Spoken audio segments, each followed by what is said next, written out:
Agradecimiento total al profesor Johann Steve Castro del Instituto Técnico Vargas Matamoros por facilitar la presente presentación y la cual será leída por Jeffer Saldívar. Esperamos sea de su total agrado. El tema es sistema de frenos perteneciente a la clase de frenos 1 del programa de mecánica liviana o técnico en mecánica liviana ofrecido por el Instituto Técnico Vargas Matamoros. Principio de Pascal. En física, el principio de Pascal o ley de Pascal es una ley enunciada por el físico matemático francés Blaise Pascal, nacido en 1623 y fallecido en 1662, que se resume en la frase: la presión ejercida sobre un fluido incompresible y en equilibrio dentro de un recipiente de paredes indeformables se transmite con igual intensidad en todas las direcciones y en todos los puntos del fluido. En pocas palabras, se podría resumir afirmando que toda presión ejercida hacia un fluido se propagará sobre toda la sustancia de manera uniforme. ¿Qué es el sistema de frenos? El sistema de freno o frenos es el que permite reducir la velocidad o detener por completo el auto cuando está en marcha. Implica un proceso de transformación donde la energía mecánica del movimiento se convierte en calor, generado por la fricción al accionar el pedal de frenos. La mayor parte de la presión de freno es ejercida en las llantas delanteras. ¿Cómo funciona el sistema de frenos? La ley de la inercia es la encargada de regir el sistema de frenado de un automóvil. El principio básico para que ocurra el correcto funcionamiento de los frenos es la fricción. El proceso de frenado consiste en que un cuerpo se ponga en contacto con otro en direcciones opuestas. Esto genera una fuerza que se conoce como fricción, la cual se opone al movimiento del cuerpo hasta conseguir detenerlo. Tipos de frenos. Los frenos que hoy en día se emplean para detener un auto son los frenos de tambor y los de disco. Cada uno funciona con un mecanismo distinto, aunque ambos se basan en la fuerza de roce producida por el contacto opuesto de dos superficies. Partes del sistema de frenos. En la presente fotografía podemos encontrar acá el sistema de frenos delantero compuesto por un caliper. Tenemos acá, siguiendo la imagen, el tubo de caucho. Tenemos luego los tubos de cobre que nos van a llegar hasta la bomba de frenos. Tenemos el servofreno. Hacia acá tenemos el pedal de freno.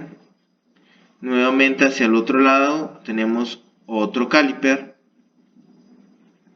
Siguiendo los tubos de cobre, vamos a llegar a el distribuidor de frenada. Este lo que va a percibir es en las llantas traseras la cantidad de peso que hay en el auto y así aumentar o disminuir el efecto de la frenada. En los autos actualmente podemos encontrar un caliper en el sistema de frenos traseros, o podemos encontrar, como vemos acá, el de tambor, o hay sistema mixto en el que encontramos un disco con tambor interno para lo que es el freno auxiliar. Y hablando del freno auxiliar, acá tenemos el freno auxiliar.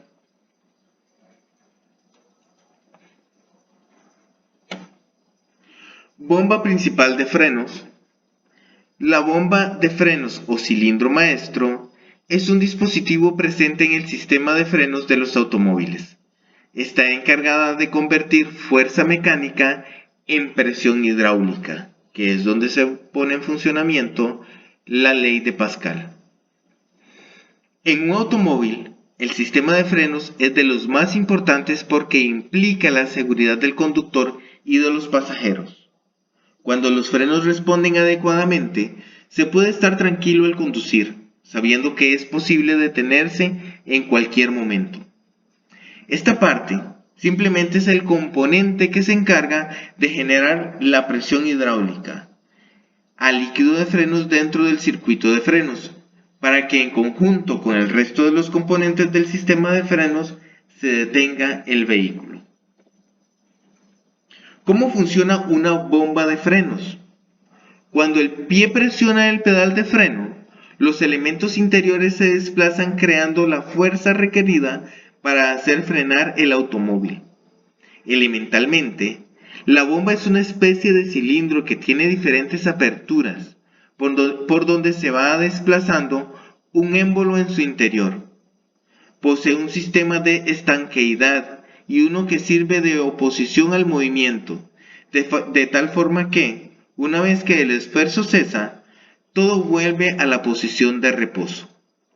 Los agujeros que tiene la bomba permiten expulsar o admitir líquido hidráulico con la presión correspondiente. Tipos de bomba de frenos. Las bombas de frenos pueden parecer diferentes, pero la verdad es que todas funcionan de forma parecida. Hay dos clases de bomba de frenos: de cámara simple y pistón sencillas, o con dos cámaras dobles o en tándem. Bomba de frenos simples. Las bombas de frenos sencillas se alimentan del líquido de frenos que se encuentra en el depósito que está acoplado a la misma y pasa por el interior de la bomba. El líquido se dirige a las líneas o conductos de frenos. La bomba tiene adentro un pistón que capta el movimiento del pedal de frenado. Este movimiento permite el paso del fluido hacia los conductos. La bomba de frenos tiene resortes y arandelas que hacen regresar el cilindro maestro a la posición inicial. También posee sellos o empaques que le dan estanqueidad a todo el sistema. Bomba de frenos en tándem o dobles. La bomba de frenos en tándem posee dos cámaras hidráulicas por separado creando dos circuitos hidráulicos. Para que el frenado sea mejor, cada circuito está encargado de un par de llantas. Si un circuito falla, el otro puede funcionar y detener el automóvil. Cuando se trabaja con un circuito único, que era el que veíamos anteriormente, si el circuito falla, no hay manera de detener el vehículo. Acá tenemos algunos tipos de distribución de frenado. El sistema en 2 romano, distribución de eje delantero, eje trasero, cada circuito frena un eje. Tenemos el sistema en X, que es una distribución diagonal. El sistema HI, distribución eje delantero, eje trasero, eje delantero. El sistema LL, distribución eje delantero, rueda trasera, eje delantero y rueda trasera. El sistema HH, distribución eje delantero, eje trasero, eje delantero, eje trasero. Sistema de frenos por tambor. Este es el tambor en cuestión, el que va ensamblado acá, y vemos que también al portafrenos o plato de frenos que tenemos acá se ensamblan los otros componentes: el bombín de freno o bomba auxiliar, los resortes de restricción, el mecanismo de ajuste, que es este de acá que tenemos, las zapatas y a las zapatas van puestas las pastillas de freno. No es lo mismo zapata que pastilla. Las pastillas recubren la zapata, que es la parte metálica. Tenemos el tope de pivote de las zapatas, la palanca de freno de estacionamiento, y aquí tenemos el cable del freno de estacionamiento o freno auxiliar o freno de mano en algunos casos. Y acá tenemos los dispositivos de sujeción de las zapatas. Este tipo de frenos, o sea, el sistema de frenos de tambor, está compuesto por una parte móvil llamada tambor, que está montado sobre el buje de la rueda por medio de unos espárragos y tuercas, y un elemento fijo llamado plato, el cual lleva instalados los forros y los mecanismos de accionamientos para que puedan desplazarse las zapatas. Cuando desmontamos una rueda que esté provista de estos frenos, lo primero que nos vamos a encontrar va a ser el tambor. Esta pieza es la parte giratoria del freno y la que se va a llevar prácticamente todo el calor generado en el frenado. Normalmente está fabricado en fundición, ya que es un metal de bajo costo y un alto coeficiente de absorción de calor. El tambor se tornea interior y exteriormente para conseguir un equilibrio dinámico mediante un mecanizado muy fino en su parte interna, para que los férodos acoplen de una forma óptima sin que se agarroten. En su zona central, el tambor lleva unos taladros pasantes que servirán para acoplar los espárragos de fijación de la rueda, además de otros orificios que nos servirán como guía de centrado de la rueda al buje. Plato de freno de tambor. Es el segundo elemento externo que veremos, será el plato de freno, que junto con el tambor completa el conjunto de freno-tambor.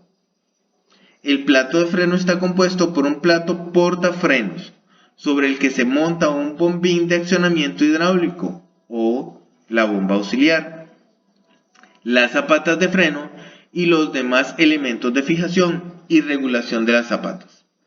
Por otra parte, las zapatas se unen en uno de sus extremos al bombín hidráulico y por otro a un soporte que puede ser fijo o regulable.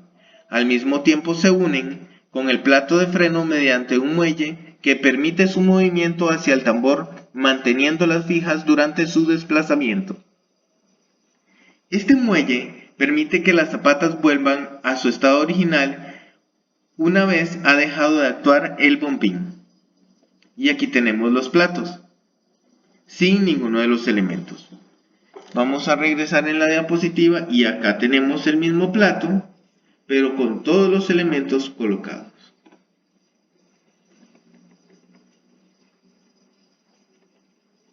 Zapatas. En tercer lugar tenemos las zapatas, elementos que generalmente están formados por dos chapas de acero soldadas con forma de media luna y recubiertas en su parte externa por los forros de freno, que es lo que normalmente llamamos como pastillas, los cuales están unidos a la zapata mediante remaches embutidos o pegados con cola de contacto. Estos serán los encargados de frenar mediante fricción con el tambor. Freno de tambor simplex. Este tipo de freno cuenta con las zapatas montadas sobre un plato donde uno de sus extremos está fijado al soporte de articulación y accionadas mediante un solo bombín de doble pistón. O sea, este es el bombín o bomba auxiliar. Solo tenemos uno en este caso. En el caso del freno de tambor simplex. Su funcionamiento es muy sencillo, ya que durante el frenado, una de las zapatas llamada primaria se apoya en el tambor en sentido contrario al mismo, efectuando gran presión sobre el tambor. La zapata secundaria tiende a ser expulsada por efecto del giro del tambor, por lo que su presión de frenado es inferior.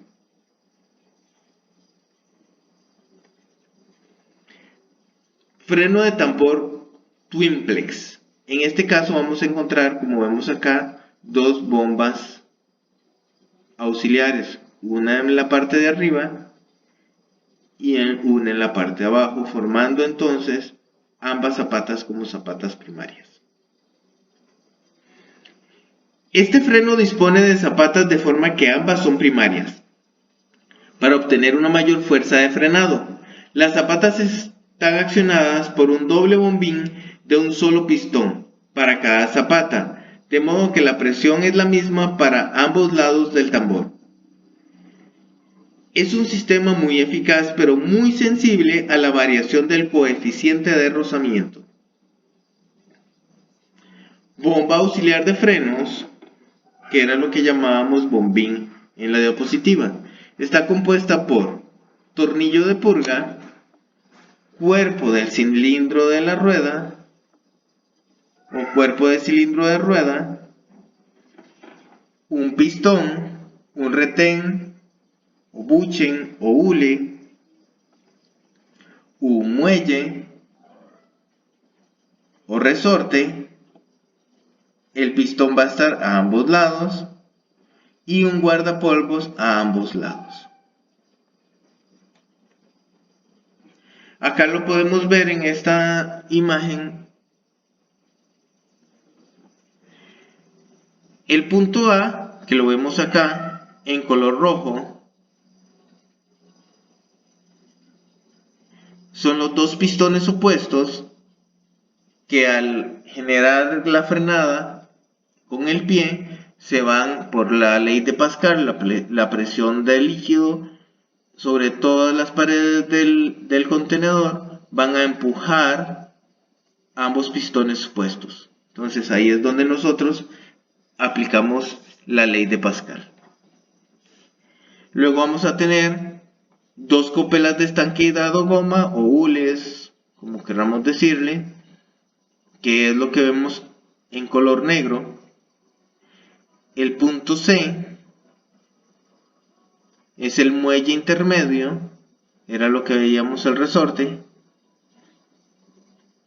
El punto D son los guardapolvos de goma. Y por último, la E representa el tornillo de purga.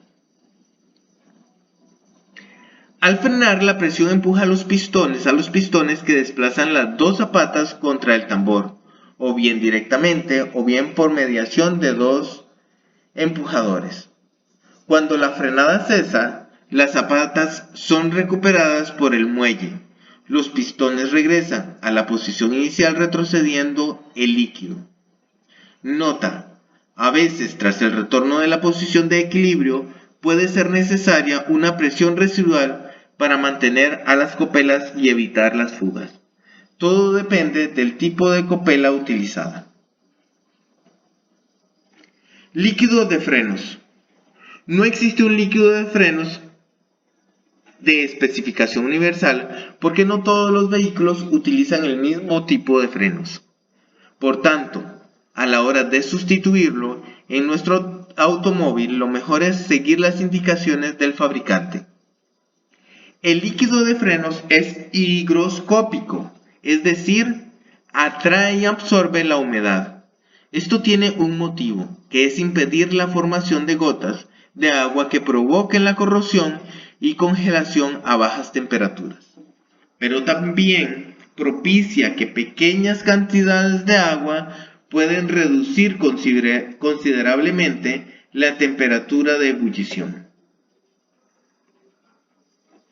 El punto de ebullición es importante porque cuanto mayor sea la temperatura alcanzada por los frenos, más fácil será que el líquido entre en ebullición y aparezcan burbujas que disminuirán la efectividad de la frenada. Los diferentes tipos existen en el mercado son los siguientes y se rigen por su DOT, el acrónimo del Departamento de Transporte, Department of Transportation en inglés, que se encarga de regular la calidad de los líquidos comercializados. Acá tenemos un cuadro que va a ser explicado de mejor manera en la siguiente diapositiva. Lo importante es que veamos que tenemos DOT 3, DOT 4, DOT 5 y DOT 5.1. Cada uno tiene un punto de ebullición en seco, un punto de ebullición en húmedo y el tipo de composición. Pero lo vamos a ver en la siguiente diapositiva. DOT 3. De base mineral a partir de éteres de glicol. Es el más utilizado en frenos convencionales al ser el más común y barato. Tiene un punto de ebullición seco de 2,5 grados centígrados y húmedo de 140 grados centígrados. Su grado de viscosidad es de 1500 unidades o CST. Absorbe el agua con facilidad, por lo que es propenso a la corrosión del sistema. DOT 4. Este tipo es recomendable en frenos convencionales y sistemas ABS. También es de base mineral y se elabora a partir de éteres de glicol, pero incluye borato de ésteres. Por ello, ofrece más durabilidad y prestaciones que el DOT 3. Su punto de ebullición en seco es de 230 grados centígrados y el húmedo es de 155 grados centígrados. Su viscosidad es de 1800 CST. DOT 5.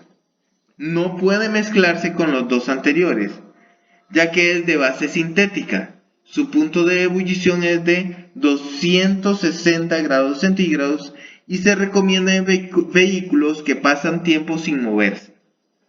Al contar con una baja solubilidad del aire en sus bases, da una sensación de pedal de freno esponjoso.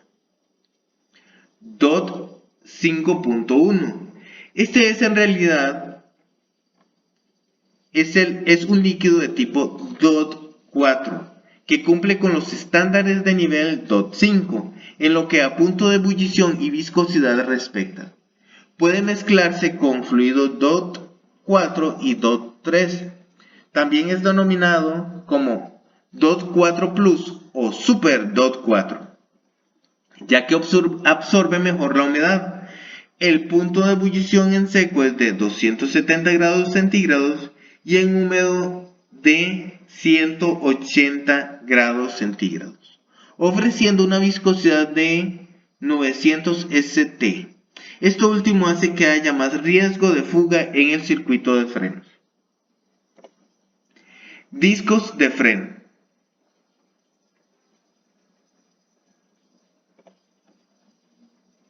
Discos de frenos ventilados, discos de freno perforados, discos de freno ventilados, perforados y rayados, discos en carbono. ¿Qué es el caliper de freno? Bueno, primero vamos a ver los componentes. Tenemos la pastilla externa y la pastilla interna. Al hacer el proceso de frenado, ambas pastillas van a presionar los discos. Tenemos los guardapolvos, el sello de pistón, el pistón de mordaza, el tornillo de purga con su respectivo tapón, la mordaza del caliper, los guardapolvos, los manguitos de teflón y los pasadores deslizantes que están cortados en la imagen, pero son uno de cada lado, uno arriba y uno abajo, para complementar el conjunto. Bien, el caliper es el elemento que sujeta y conecta temporalmente tanto a las pastillas como al disco de freno, pero por defecto sin estar en contacto. Dado que el sistema de frenos es un sistema hidráulico por naturaleza, cuando se acciona el pedal de freno, los fluidos generan presión dentro del caliper y este se desplazará junto a las pastillas. hasta entrar en contacto y hacer presión sobre el disco, que no se desplaza. Esta presión y este roce hacen que el disco se frene y por consiguiente el vehículo. El caliper, también conocido como mordaza, contiene entre 1 o 4 pistones y se encuentra ubicado en la placa de torsión y en la articulación de soporte a la dirección de la rueda. Tenemos dos tipos de caliper. El caliper fijo, este del centro es el disco de frenado, y el caliper flotante, que vemos acá nuevamente el disco. Vamos a hablar del caliper fijo. Caliper fijo no se moviliza en función al disco de freno.